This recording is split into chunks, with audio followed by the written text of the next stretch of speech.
Welcome to my channel. இன்றைக்கி lemon coriander சூப்பும் சாண்ட்விச்சும் பண்ணலாம். அதுக்கு ஒரு கேரட் 10 பீன்ஸ் எடுத்து வச்சுருக்கேன். இது செலரியோட தண்டு. செலரி வந்து பெரிய சைஸில் கொத்தமல்லி மாதிரி இருக்கும். அதனுடைய தண்டு தான் நல்லா வாசனையாக இருக்கும் சூப்புக்கெலாம். அதனால் அந்த தண்டு எடுத்துக்கணும். இப்போ வந்து இந்த செலரி வந்து அமேசான்லேயும் பிக் பாஸ்கெட்லேயும் கிடைக்கிறது. இப்போது ஒரு கேரட்டை சின்ன பீஸஸாக கட் பண்ணியிருக்கேன். பீன்ஸை சின்ன சின்ன பீஸாக கட் பண்ணியிருக்கேன். செலரியோட அந்த தண்டையும் சின்ன சின்னதாக கட் பண்ணி வச்சுருக்கேன். 2 டேபிள் ஸ்பூன் சோளம் எடுத்து வச்சுருக்கேன். இப்போ இந்த காயை அந்த சோளம் எல்லாத்தையும் ஒரு பாத்திரத்தில் 3 டம்ளர் அளவுக்கு தண்ணி விட்டு அதில் இதை போட்டு இந்த நல்லா கொதிக்க விடணும். அது வந்து காய்கள்லாம் நல்லா வேகணும். காயெல்லாம் நல்லா வெந்ததுக்கப்புறமா அதை வடிகட்டியே எடுத்து வச்சுக்கணும். இந்த தண்ணி தான் ரொம்ப முக்கியம் சூப்புக்கு. அதையும் தண்ணியை தனியாக இந்த வேக வச்ச காயெல்லாம் தனியாக எடுத்து வச்சுக்கணும்.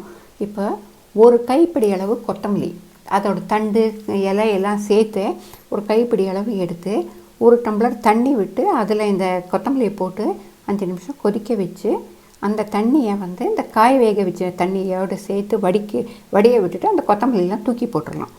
ஒரு பாத்திரத்தை அடுப்பில் வச்சு அதில் 1 ஸ்பூன் வெண்ணெய் போடணும்.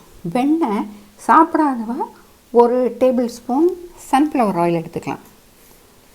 எடுத்து அது எண்ணெயோ வெண்ணெயோ காஞ்சதுக்கப்புறமா அந்த வேக வச்ச காயெல்லாம் அதில் கொட்டி வதக்கணும். காயெல்லாம் வதக்கச்சே மீடியமாக வச்சுக்கணும் ஹீட்டை. ஏன்னா கலர் மாறாமல் இருக்கணும் காயெல்லாம்.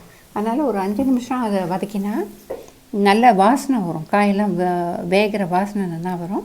அப்போது இந்த வடியை விட்டு எடுத்து வச்சுருந்தோம் இல்லையா தண்ணி, அந்த தண்ணியை அதில் விட்டு நல்லா கொதிக்க விடணும். அது ஒரு 5 நிமிஷம் கொதித்ததும் 1/2 ஸ்பூன் உப்பு, 1/4 ஸ்பூன் மிளகு பொடி, அதோட ஒரு 1/2 ஸ்பூன் சர்க்கரை, இது 3ஐயும் போட்டு அந்த கொதிக்கிற சூப்பில் போட்டு அதை இன்னொரு 5 நிமிஷம் கொதிக்க விடணும். உப்பு காரமெல்லாம் கூட வேணும்னா நீங்களே போட்டுக்கலாம். இன்னும் எவ்வளோ வேணுமோ அதை அந்த அளவுக்கு போட்டுக்கலாம். இது நல்லா கொதித்ததும் 1 டேபிள் ஸ்பூன் கார்ன்ஃப்ளவர் எடுத்து அதில் ஒரு 4-5 டேபிள் ஸ்பூன் தண்ணி விட்டு, பச்சை தண்ணி தான் விடணும், விட்டு நல்லா கரைக்கணும். கட்டி இல்லாமல் கரைக்கணும். கரைச்சிட்டு அந்த தண்ணியாக இருக்கிற கார்ன்ஃப்ளவரை இந்த சூப்பில் விட்டு கலக்கணும். இந்த சூப்பு தண்ணியாக தான் இருக்கும். ஆனால் இந்த கார்ன்ஃப்ளவர் விடுறதுனால அந்த காய் அந்த சூப் வாட்டர்லாம் இன்னும் கொஞ்சம் பிளெண்டான மாதிரி இருக்கும்.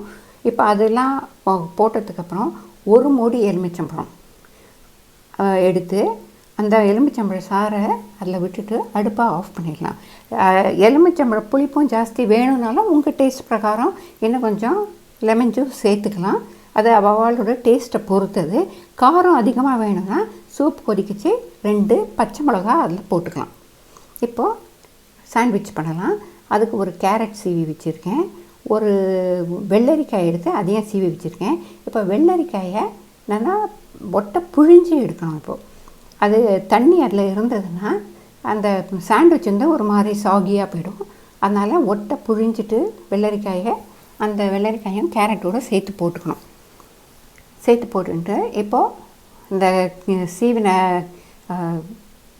வெள்ளரிக்காய், கேரட், அதுக்கப்புறமா ஒரு சின்ன வெங்காயம் எடுத்து அதில் பாதி வெங்காயத்தை பொடியாக கட் பண்ணி வச்சுருக்கேன். அது இந்த ஸ்வீட் கார்ன் ஒரு டேபிள் ஸ்பூன் இல்லை 2 டேபிள் ஸ்பூன் ஸ்வீட் கார்ன் எடுத்துட்டு அதில் ஒரு 1/2 ஸ்பூன் உப்பு, 1/4 ஸ்பூன் மிளகு பொடி. இதுவும் உப்பும் காரமும் உங்கள் தேவைக்கு பிரகாரம் இன்னும் கொஞ்சம் வேணும்னா போட்டுக்கலாம். போட்டு அதில் ஒரு 1/4 ஸ்பூன் ஜீரகப்பொடி அதை போட்டால் நல்ல வாசனையாக இருக்கும். ஜீரகப்பொடி அதில் போடுறதுனால வாசனையாக இருக்கும். அதெல்லாம் போட்டுட்டு 1 table spoon ketchup, tomato ketchup அதில் விடணும். விட்டால் அது இன்னும் நல்ல வாசனையாக இருக்கும். டேஸ்ட் ரொம்ப நல்லாயிருக்கும். அதோட 2 டேபிள் ஸ்பூன் தயிர் எடுத்துக்கணும். தயிர் வந்து புளிக்காத தயிராக இருக்கணும். ஏன்னா புளிச்சா அது நல்லா இருக்காது.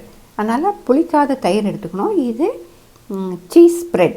இந்த சீஸ் ஸ்ப்ரெட் இப்போ எல்லா இடத்துலையும் கிடைக்கிறது. அது போட்டுக்கலாம். இல்லைனாலும் எந்த சீஸ் கிடைக்கிறதோ அதை கிரேட் பண்ணி அதோடு போட்டு எல்லாத்தையும் இந்த மாதிரி கலந்து எடுத்து வச்சுக்கணும். இதை கலந்து எடுத்து வச்சுட்டு அடுப்பில் ஒரு தவா வச்சு அதில் ஆயில் இல்லைன்னா வந்து பட்டர் எது வேணாலும் போட்டுக்கலாம். நான் ஆலிவ் ஆயில் விட்டுருக்கேன். எது வேணாலும் விட்டுக்கலாம். விட்டு அந்த பிரெட் ஸ்லைஸ் எல்லாம் இந்த மாதிரி நல்லா டோஸ்ட் பண்ணி வச்சுக்கணும். கருக்காமல் நல்லா பார்த்து அந்த மாதிரி அந்த கோல்டன் கலரில் அதெல்லாம் டோஸ்ட் பண்ணி வச்சுக்கணும். இப்போது அதில் இது வந்து லெட்யூஸ் இலை, அந்த லெட்யூஸ் லீஃப் எடுத்து அது மேலே வச்சு இந்த காய் எல்லாமும் அது மேலே போட்டு இன்னொரு ஸ்லைஸால் மூடி நமக்கு என்ன ஷேப் வேணுமோ அந்த ஷேப்பில் கட் பண்ணிக்கலாம். கட் பண்ணினா அது வந்து இந்த சூப்பும் இந்த சாண்ட்விச்சும் சேர்ந்தது ஒரு ஹோல் மீல். அதை ஒரு டின்னருக்கு கூட சாப்பிட்லாம். ஹெல்த்தியாக இருக்கும், டேஸ்டியாக இருக்கும், ஒரு வித்தியாசமான சாப்பாடாக இருக்கும். டின்னரை வந்து நல்லா லைட்டாக ஃபீல் பண்ணுவோம். இதை சாப்பிட்டு பார்த்துட்டு மறக்காமல் கமெண்ட் பண்ணுங்கள்.